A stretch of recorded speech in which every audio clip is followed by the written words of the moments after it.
ભારતની સર્જિકલ ક્રાંતિનું આગળનું પગલું સુરતમાં પહોંચ્યો છે અને એએસઆઈ મંત્રમ મેડ ઇન ઇન્ડિયા અને સર્જિકલ રોબોટ યાત્રા તથા મંત્રાએ રિયલ ટાઈમ પ્રદર્શન કર્યું હતું, જેના દ્વારા રિમોટ સર્જિકલ કેર અને ભારતની મેડટેક નેતૃત્વનું ભવિષ્ય રજૂ થયું છે.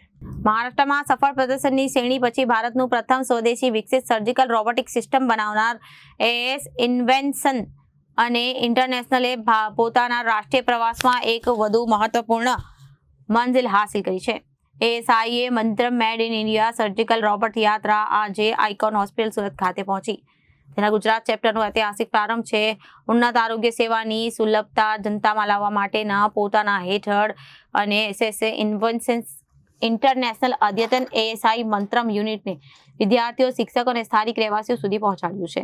સુરત ચેપ્ટર એએસઆઈના એ વિઝનને મજબૂત બનાવ્યું છે. દરેક ડોક્ટર, મેડિકલ પ્રોફેશનલ અદ્યતન સર્જિકલ ટેકનોલોજી સુધી સીધો મળી શકે છે. મંત્રમ મોબાઈલ સિમ્યુલેશન બસમાં ડોક્ટર, સર્જનો, મેડિકલ વિદ્યાર્થીઓ અને મંત્ર 3.0 સર્જિકલ રોબોટિક પ્લેટફોર્મનો અનુભવ કર્યો છે, જે ભારતની સ્વદેશી સર્જિકલ રોબોટિક્સમાં એક મહત્વપૂર્ણ સિદ્ધ છે. Anurag Nema from Icon Hospital. I am a GI and hernia surgeon. Mainly we are using this robotic system since last about 1 year. We are very happy with it because of its vision, the 3D vision, the magnified vision, and along with that the dexterity of movements which we are getting, the ergonomics which we are getting, and because of that and we have already performed more than 50 surgeries with this system in last 1 year without any much problems, and we see a good future of this robot in India as well as abroad, because it is much cheaper and which is affordable to the normal Indian people as compared to the other systems which are available in the market and which have a much more cost as compared to this. So this is inbuilt made in India system, and it is as good as the other systems which are available. Doctor Parimalsinh Ajitsinh Gariya, હું એક consultant urologist છું અને હું icon હોસ્પિટલની અંદર એક director છું અને સર્જન છું. એઝ એ યુરોલોજિસ્ટ અમારે ઇન્ટરએબ્ડોમિનલ સર્જરીની અંદર કિડનીની સર્જરીઓ, પ્રોસ્ટેટની સર્જરીઓ, બ્લેડરની સર્જરીઓ, એ બધી સર્જરીઓ અમારા ફિલ્ડમાં આવે અને આ બધી સર્જરીઓ ઘણી કોમ્પ્લેક્સ અને આપણે ગુજરાતીમાં કહીએ કે જટિલ સર્જરીઓ છે.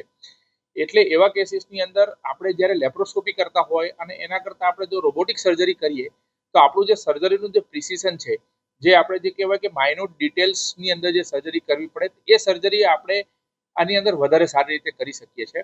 અને અમે આ રોબોટિક સિસ્ટમ 1 વર્ષથી અમારે ત્યાં છે અને જેમ અનુરાગ સરે કીધું તેમ આપણે આ મોર દેન 50 સર્જરી કરી ચૂક્યા છે. અને આ એક સિસ્ટમનો એ ફાયદો છે કે એ totally made in India system છે અને એને લીધે આપણે આમાં કહી શકાય કે એક ડેમોક્રેટિક સિસ્ટમ છે કે જે આપણા પેશન્ટોને આપણી જરૂરિયાત પ્રમાણે આપણા દેશમાં બનેલી વસ્તુઓ મળે કે જેથી આપણે ઘણા બધા લોકોને આપી શકાય. અત્યાર સુધી શું થતું હતું કે રોબોટિક સિસ્ટમ એલાઇટ વર્ગ માટે જ હતી કે ભાઈ મોટા સેન્ટરમાં જ મળે, મોટી જગ્યાએ જ જવું પડે અને પેશન્ટને ઘણો બધો ખર્ચો કરવો પડે. જ્યારે આ રોબોટિક સિસ્ટમ મંત્રા સુરતમાં આવ્યા પછી હું એમ કહી શકું કે આપણે બધા માટે આ રોબોટ અવેલેબલ કરાવી શકીએ, એફોર્ડેબલ અને વધારે સારી રીતે એ બધા લોકોને મળી શકે અને ઘણા બધા લોકો આ રોબોટિક સર્જરીનો લાભ લઈ શકે એવી પરિસ્થિતિ છે.